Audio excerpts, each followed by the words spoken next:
The first time my reflection refused to copy me, I thought I was just tired. It was early morning, the kind where the light feels thin and undecided, slipping through the bathroom window like it hadn't made up its mind yet. I leaned over the sink, splashed cold water on my face, and looked up. The woman in the mirror looked back, same dark circles, same loose hair, same familiar curve of the mouth, but when I lifted my right hand to wipe my cheek, she didn't. She just stood there. My hand froze midair. Slowly, deliberately, I raised it higher, fingers spread. In the mirror, her hand remained at her side. She tilted her head instead, studying me with an expression I couldn't name. "Okay," I whispered.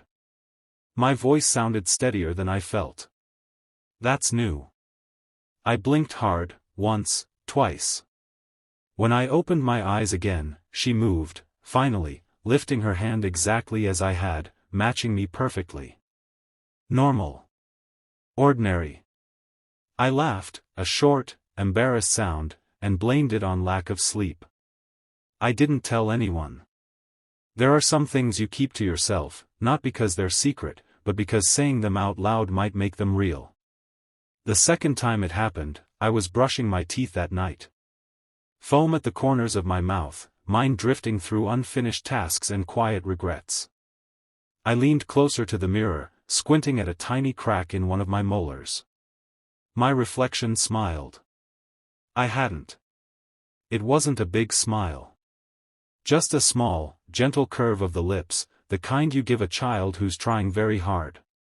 It startled me enough that I dropped my toothbrush into the sink. "Why are you smiling?" I asked before I could stop myself.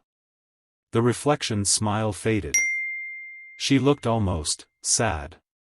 Then she copied me again, lips flattening, eyes dulling, becoming exactly what I expected to see. That night, I dreamed of mirrors lined up in endless rows, each one showing a slightly different version of me. In some, I looked kinder. In others, I looked tired beyond repair. I woke with a strange ache in my chest, like I'd missed an important conversation. After that, it happened more often. Sometimes my reflection was late by a second or two. Sometimes she moved differently altogether, crossing her arms when I hadn't, softening her eyes when mine were sharp. Once, when I sighed heavily after a long day, she reached out and pressed her palm to the glass, as if trying to comfort me. I stopped looking in mirrors unless I had to. I got ready in a hurry, eyes focused on buttons and zippers instead of faces. But avoidance only sharpened my awareness. I started noticing reflections everywhere: shop windows, phone screens, the dark surface of a turned-off television. And she was always there. Watching. Waiting. One evening, after a particularly difficult day at work, I stood in front of the hallway mirror longer than usual. A coworker had snapped at me for a mistake that wasn't entirely mine, and I'd swallowed my response the way I always did, quietly, painfully. The familiar weight of self-criticism settled in. "You should have spoken up. You should be better.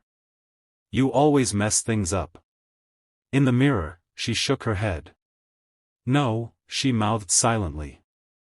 I frowned. "What do you mean, no?" She didn't copy the frown. Instead, she looked at me with something like concern. Then, slowly, deliberately, she raised a finger and pointed, not at me, but at my chest. I felt something loosen, just a little. "What do you want from me?" I whispered. For the first time, she spoke. Not aloud. Her lips moved, and somehow I understood. "Be kinder." The words landed softly, but they echoed. "Kind?" I scoffed. "To who?" She lifted her shoulders in a small shrug. Then she gestured around us, at the empty hallway, the quiet apartment, the tired woman standing barefoot on the rug. "To you." I laughed again, but it came out wrong. "You don't get it," I said. "I can't afford kindness. Not to myself. If I stop pushing, I'll fall apart." Her eyes filled with something like disappointment. She reached out again, pressing both palms to the glass. You already are falling apart, she seemed to say. You just call it strength. The reflection returned to copying me after that, but something had changed. I started to notice the moments she chose not to intervene. When I criticized myself, she mirrored it perfectly, her face just as hard. When I rushed past a stranger without meeting their eyes, she did the same. It was as if she was holding up not just my image, but my choices. The real test came a week later. I was on the bus home, exhausted and distracted, when an elderly woman stepped on and struggled to find a seat. The bus was full, and no one moved. I saw her reflection in the window beside me, her hunched shoulders, her careful steps. I hesitated. I was tired. My legs ached. Someone else would stand, surely. In the dark glass, my reflection looked at me, not at the woman, not at the bus, but directly at me. Her gaze wasn't angry. It was patient. I stood up. Please, I said, offering my seat. The woman smiled, her gratitude simple and genuine. Thank you, dear. As I stood there, swaying with the motion of the bus, I caught my reflection again. This time, she smiled when I did. The changes were subtle at first. Easy to dismiss. But they added up. When I held the door open for someone rushing in, my reflection's movements were smooth and immediate. When I snapped at a telemarketer out of frustration, she hesitated before copying me, her eyes clouded with regret. I began to understand. She wasn't refusing to copy me at random. She was responding to my capacity for kindness, or my lack of it. The hardest kindness to practice was the one she'd first asked for. Toward myself. One night, after a long, lonely week, I stood in the bathroom mirror and listed all the things I hated about myself. My reflection listened, her face open and unguarded. When I finished, breath shaky, she didn't copy the way my shoulders slumped. Instead, she straightened. No, her lips formed. No?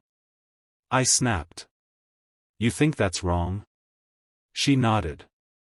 Then, gently, she lifted her hand and touched her own cheek. I followed the movement, almost against my will. It was just a face. A tired one, yes. But also one that had listened, helped, endured. Say one kind thing, she seemed to ask. My throat tightened.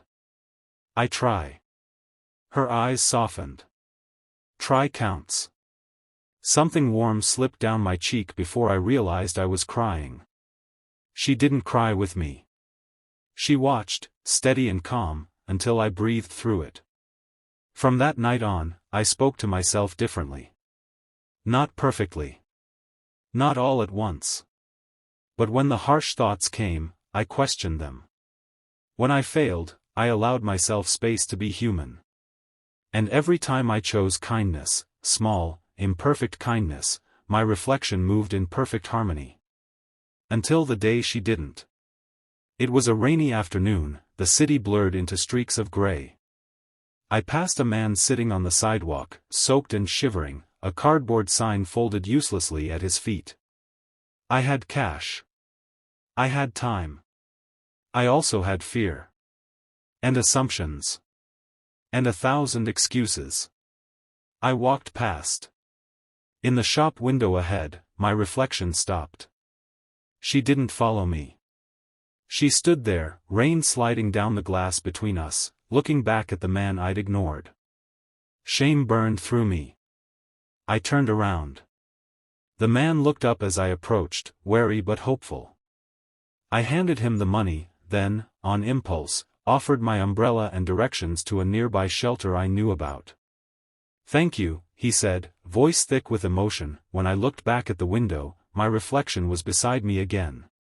That night, standing in my bedroom mirror, I asked the question that had been building in my chest. What are you? She smiled, that familiar gentle smile. Who you could be, if you choose. Will you ever leave? I asked. She considered this, tilting her head. When you don't need me anymore. The thought scared me more than I expected. I still make mistakes, I said quickly. I still choose wrong sometimes. She nodded. So do I, she seemed to say. That's why we keep looking. Weeks passed. Then months. The refusals became rare. Not because I'd become perfectly kind, but because I'd become more aware. More willing. One morning, I stood before the mirror, sunlight warm on my face. I raised my hand. She raised hers at the same time. I smiled. She smiled. Perfectly synchronized. For the first time, it didn't feel like a test. It felt like trust. I turned away from the mirror and stepped into my day, carrying with me the quiet understanding that kindness wasn't something reflected back at me by chance. It was something I chose. And as long as I chose it, again and again, the reflection would never have to refuse me at all.